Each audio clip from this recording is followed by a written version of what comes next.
Ecclesiastes chapter 4, it said, 2, they are better than 1. They have a good reward for their labor. It's better to run as a group than to run as one-man squad. Teamwork is better than being a lone ranger. For if they fail, the one will lift up his fellow. Woe to him that is alone when he falls. So it's a dangerous thing to run solo. Hence, it is important to always run as a team, because even when you make a mistake, a fellow team member can compensate for that your mistake, can help you out. As an individual, the thing that overwhelms you will not overwhelm your team if you have a good team. Even God himself worked as a team. The book of Luke, if we do chapter number 10, if you say verse 1, after these things, the Lord, that's Jesus, appointed other 70 also. So the success of the person in question is in the habit of delegating people. Because for him to appoint other 70 also means that there is a group that he has also appointed. So the result he is having today is partly because he built team. That's why we are still seeing the things he started. He built team and delegated them 2 by 2 to every place, every city that himself would have gone.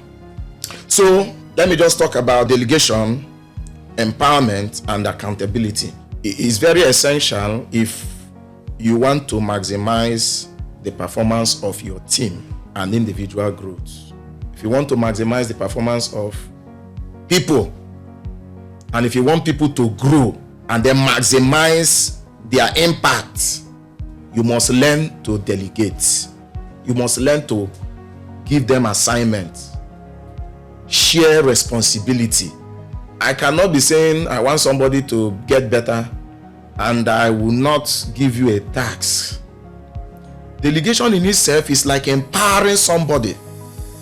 Somebody may say, they didn't give you money, but somebody that gave you a task to carry has given you, has empowered you. I prefer appointing you to carry a task, because in that appointment alone is empowerment. We get better by day by solving problems. The more problem you solve, the more responsible you become. So he did it to these people. And then if you do verse 9, he gave them specific tasks, what to do. Then in verse 16, he said, he that heareth you, heareth me. If anybody despise you, the person have despised me. This is empowerment. It's promotion. Because I should be the one doing this thing. The place himself would have gone. But he chose to share those responsibilities. Because he did proper task identification. He knew the work. He said the things himself would have done. He knew the job that are at hand. Assessed the job that should be delegated and the ones that should not be delegated. And this improves by day. It improves by day. And unfortunately, people don't like to be corrected. And it pains me that we want your growth, but you don't want to be corrected. You don't want to be accountable. It's the accountability that gives right to the empowerment.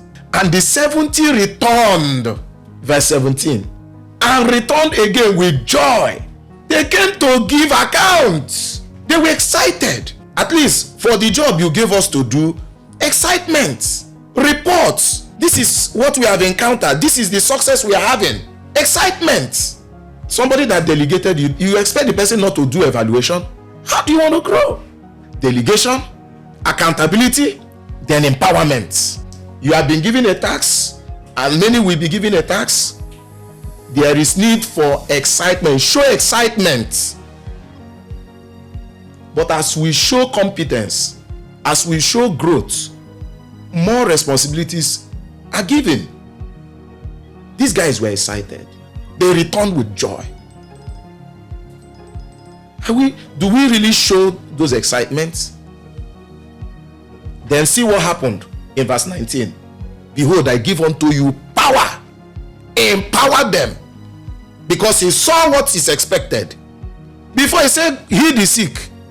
Verse 9, he said, heal the sick that are therein. That was what he told them. But in verse 19, he gave them power to tread upon serpents and upon scorpions and over all the powers of the enemy. That's after they did evaluation. The previous tasks that you were given, how did you do your reporting?